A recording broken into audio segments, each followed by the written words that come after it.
Okay, this is finishing up our lecture on mood disorders. This is looking at nursing diagnoses, and we are on disturbance of self-esteem and self-care deficit. The first outcome that is listed is judgment of self-worth, or you could say, judgment of self-esteem. Patient will show that their self-worth has increased. Okay, and how are you going to evidence, or how will that be evidenced by? How are you going to measure that? One way that you could do that is by listing positive statements about the self. The client lists positive statements. The client is able to make a statement that their self-esteem has increased, or that they can verbalize self-worth. Another way that demonstrates self-worth is if the person is starting to take care of their hygiene, take care of the way they are combing their hair, dressing. That also shows an increase in self-esteem or self-worth. The second outcome on there, performing ADLs independently, as evidenced by, and that's going to be, has completed morning shower, has completed whatever ADLs that you want to have completed. Interventions are on page 516 in your book. I've listed some of these out here, but I do want you to still go ahead and read that. The first one on there, promoting self-esteem. We definitely want to be accepting of the patient, unconditional acceptance. Recognize their accomplishments that they have made in their past life, or what accomplishments they're making currently. Help them to identify their personal strengths. At first, a client may not have very much insight into what are their personal strengths, or even be able to have much of a conversation. But over time, and as talking with them, encouraging them to look at that, we hope to help them identify personal strengths. We want to be accepting, like I said at the very beginning, but we need to have limits on negative thinking. There are some people who have low self-esteem or who are depressed, and they may do a lot of perseverating or ruminating on negative things that may be going on in their life, especially if they have possibly a learned helplessness, may go on and on about negative things that are going on in their life. So we may need to put limits on that. If we're having a one-to-one conversation with them, we may need to say, it's okay to talk about that for about 5 minutes or 10 minutes, but I'm going to limit to that, and then we're going to be talking about some other things.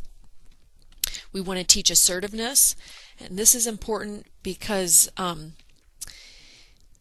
many people who have low self-esteem are not assertive. They allow people to walk on them, they allow people to take advantage of them, and that just contributes to more poor self-esteem. So we want to be able to teach them what is the difference between passive communication. What's the difference between passive, assertive, and aggressive communication? Talk with them about that. Talk about examples. Teaching them about why it is important for us to be assertive.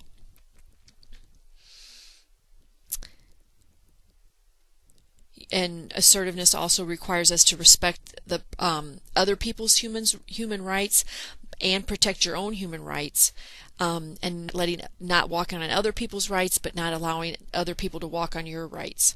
And we know that a person's self-esteem does increase when they start to interact assertively and when they start to use I statements. We want them to recognize areas of change, or areas of improvement, and might need to help provide them with some of those things, help them to change, and help them, maybe gain insight into where they are changing. We would encourage them to be independent in their ADLs, avoid judgment statements, and then I also want you to read the clinical pearls that are in your book related to that. The next area, the next interventions have to do with promoting self-care. Again, encouraging independence of the ADLs as much as possible. We may need to intervene if it's necessary. If a person is very, very depressed, it may take them a week, or having some response to their medications or some of the other therapies before maybe they're starting to do their ADLs or start to become independent. We want to give simple, concrete directions. And that might be, let's sit right here and let's have you eat your supper. Okay, go ahead now and open up your milk. Go ahead and open up, it might be very simple but concrete directions. If the patient is having difficulties with eating or with taking in fluids, they might need to be on I&O. They might need to be on daily weights. If, again, there's that issue with weight loss, we might need to have a nutritional consult and have a very specific diet for them with snacks and fluids coming up. We also want to promote sleep. That's a part of self-care deficit. Anything, and you guys, we've talked about this before, but all those nighttime habits or bedtime habits that will encourage good sleep, lower stimulation, warm bath, soft music, maybe some relaxation exercises. Okay, so also go ahead and read in your book about self-care. The next nursing diagnosis is social isolation. Okay, and how are we going to see social isolation? If a patient is staying in their room for most of the day, if the patient does not like to participate in group activities or does not like to participate with, come out of their room to watch TV or come out of the room just to visit a little bit.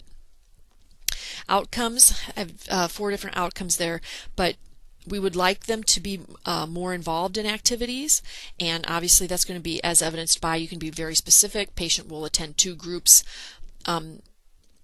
every day, something along those lines. We want them to accept support from others, and that might be when they are out in the day room visiting. It might be when they are attending group, and that could be as evidenced by attending group and verbalizing that they have received support. We would also like them to verbalize a decreased loneliness and some satisfaction in visiting with other people, and also to use appropriate interactions in group when they're out with other people, not making sure that they are, not just sitting and not talking to anybody or ignoring other people, that sort of thing, but appropriate interactions. Interventions here, people that are severely isolated, initially we may want to just give brief, frequent contacts with them to show that we're interested in them, like maybe touching base with them, once an hour, just so they might not have a lot to say to us or might not want to talk very much, but as long as we're still making contact with them and showing that interest in them is very important. Allowing for silence, that can convey acceptance and let them know that even if they don't feel like talking, or even though they are feeling isolated, that we can sit there with them and be silent. Non-judgmental, of course. Encouraging them to express feelings, and that would be in a healthy expression, talking about what's going on in their life, not just sitting and ruminating or perseverating about negative issues. When a person is, and this kind of goes up to, encouraging them to attend groups as an intervention. When a person becomes comfortable maybe interacting with just one person, maybe just the nurse, then we can start to encourage more activity. Maybe then coming out into the day room and sitting with people while we're watching TV. Maybe then going to a group activity. We may want to attend a group activity with the patient at first, so they don't feel uncomfortable or feel nervous about that. We also want to create activities for them to learn and practice social skills, helping them to learn how to make friends, how to do small talk, how to be assertive.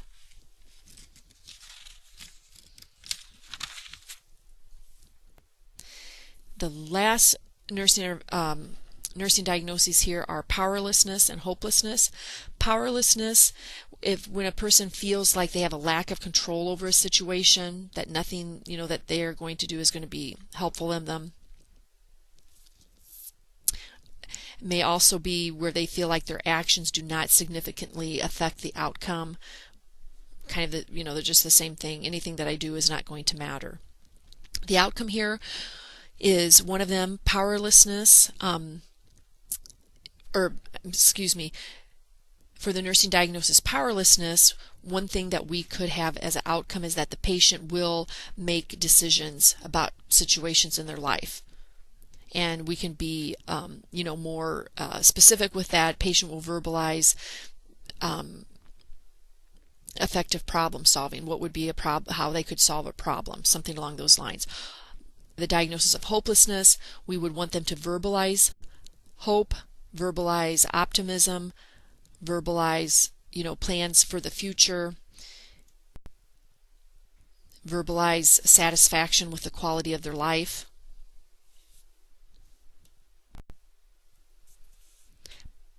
Interventions for powerlessness, we would encourage them to take as much responsibility as possible,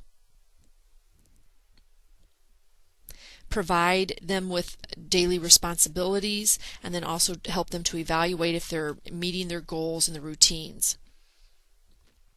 We want to make sure that we're having active communication with them. Page 517 talks about that.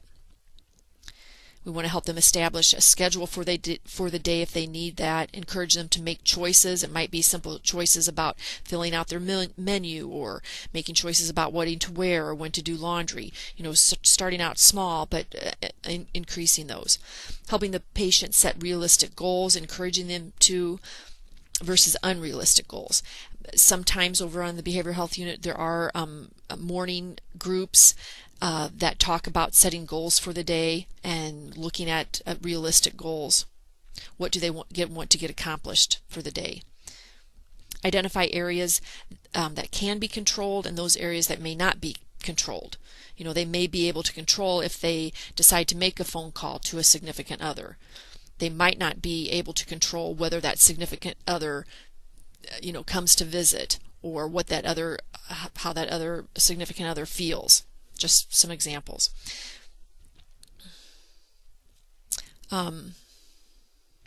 Okay, identify areas that can be changed, and areas that we can change. Maybe there's other areas where we can't change, but we can work around them.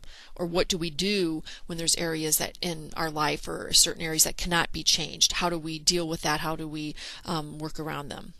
We also want to give them positive feedback for decisions that they have made, and don't try to control their decisions. Encourage them to make their own decisions. Okay, hopelessness.